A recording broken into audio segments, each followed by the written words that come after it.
Bom dia, pessoal do nono ano B.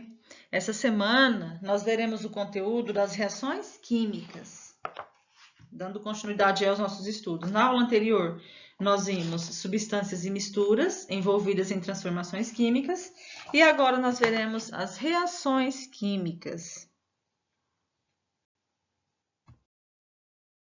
As orientações aqui são as mesmas de sempre, tá? A única ressalva que eu vou fazer é, se acaso no material aparecer alguma imagem, algum gráfico, alguma tabela, essas imagens elas podem ser impressas e coladas junto ao material aí de vocês, tá? No livro, para quem quiser acompanhar de forma mais direta, da página 66 à página 68, tem todo o conteúdo que será abordado aqui na aula. Então, para começar, reações químicas de uma forma geral. Então, as substâncias podem se transformar em outras por meio das reações químicas. Uma reação química ocorre quando são rompidas as ligações químicas entre os átomos dos reagentes e um novo arranjo de átomos é formado, gerando os produtos, ou seja, substâncias diferentes das iniciais. Então, para resumir essa primeira parte aqui, eu vou dar um exemplo para vocês, que eu sempre dou quando eu vou falar de reação química, que é a receita de um bolo. Então, vamos lá.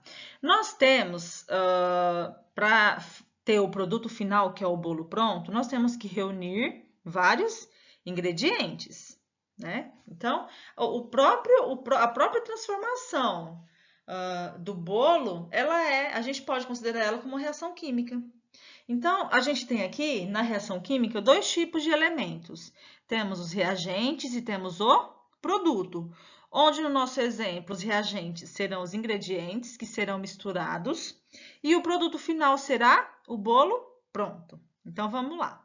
Como reagentes, a gente pode citar açúcar, farinha, ovo, leite, óleo e fermento, né? Os ingredientes básicos do bolo. Quando a gente mistura tudo isso aí, acrescenta o fermento, para que ele fique um bolo fofinho, um bolo bem, né, bem bonito, o que que acontece? A gente leva essa mistura ao fogo, né, ao forno, e aí com o produto final, eu tenho um bolo pronto. Então, guardem esses conceitos. Reagentes são os elementos que eu vou misturar para que haja reação química e resulte no meu produto, que é o bolo pronto, certo? Em todas as reações químicas ocorrem rearranjo de átomos, mas o número de átomos se mantém igual. Na sequência, eu vou mostrar para vocês que, embora a reação química ela transforme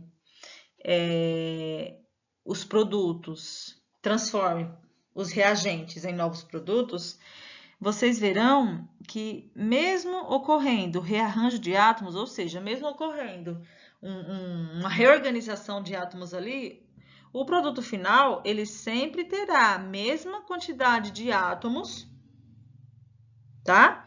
Dos reagentes. Então, por exemplo, se lá nos meus reagentes haviam 50 átomos, suponhamos, o meu produto também tem que ter 50 átomos. Eles vão se reorganizar ali.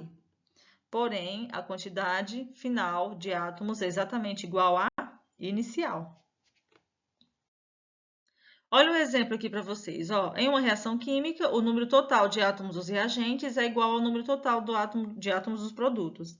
Então, aqui aconteceu, eu tenho o reagente de um lado e do outro eu tenho o produto. Então, aqui eu tinha um CH4 mais 2O2. Né? Tem até a imagem aí das moléculas para vocês.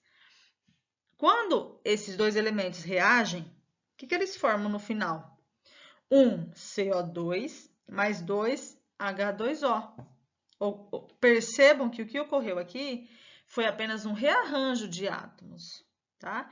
Porém, eles permanecem com a mesma quantidade. Vocês podem conferir aí, contar. O que tem de um lado também tem do outro, tá? De forma que foi assim, reorganizada. Porém, nada foi mexido em relação à quantidade de átomos. Certo, pessoal? Durante o processo de quebra e formação de novas ligações químicas, existe uma transferência de energia. Então, em reações químicas, ocorre, sim, transferência de energia. Quando o processo de quebra e formação de ligações libera mais energia do que absorve, então dizemos que a reação é exotérmica. Então, na exotérmica, há liberação de mais energia e absorção em menor quantidade.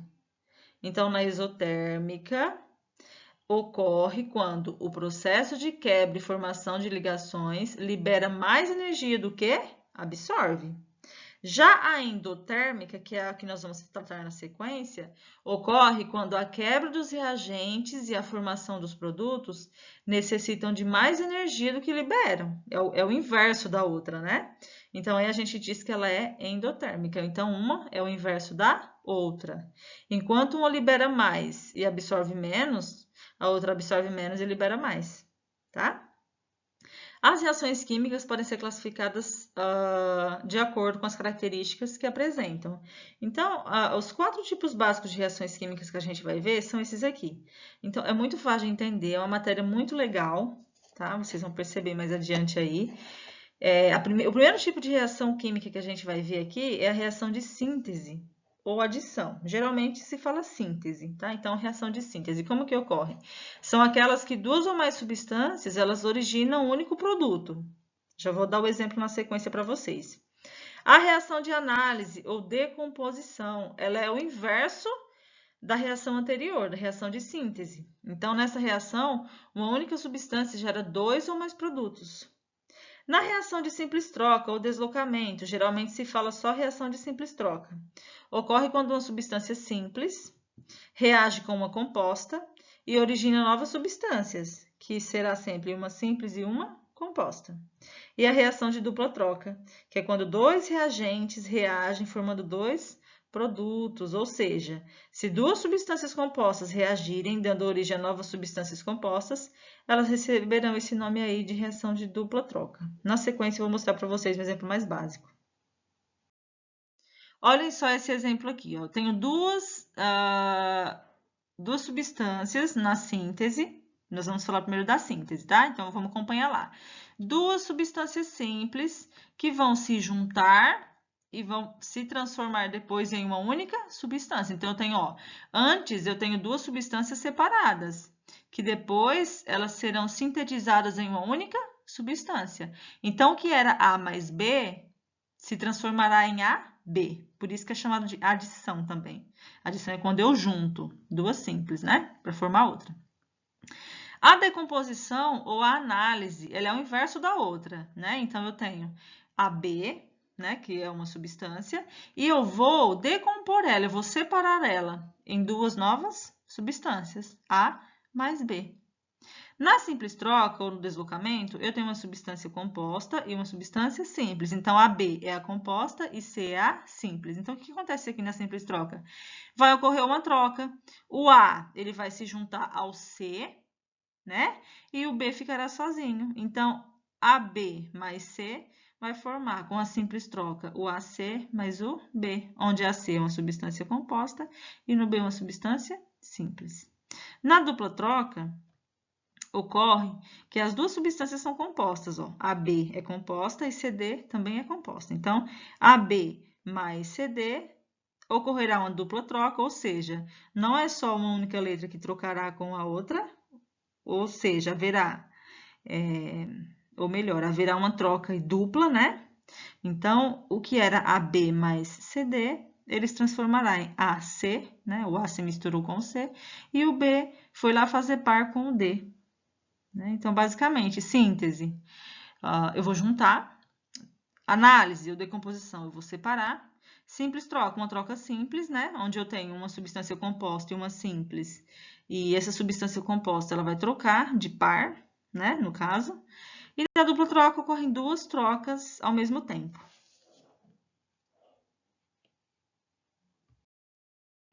As atividades de vocês, elas estão relacionadas, claro, a esses tipos de reações que a gente viu anteriormente. Então, na primeira questão, vocês vão Classificar as reações a seguir em reações de síntese e análise simples troca ou dupla troca. Então, vocês vão analisar cada uma delas, né? Ver aí se é substância simples, se é substância composta e ver o que ocorre em cada uma delas. Se ocorre a síntese, se ocorre a análise, se ocorre uma simples troca ou uma dupla troca. Na questão 2, vocês vão copiar e responder a questão 1 da página 70 do livro.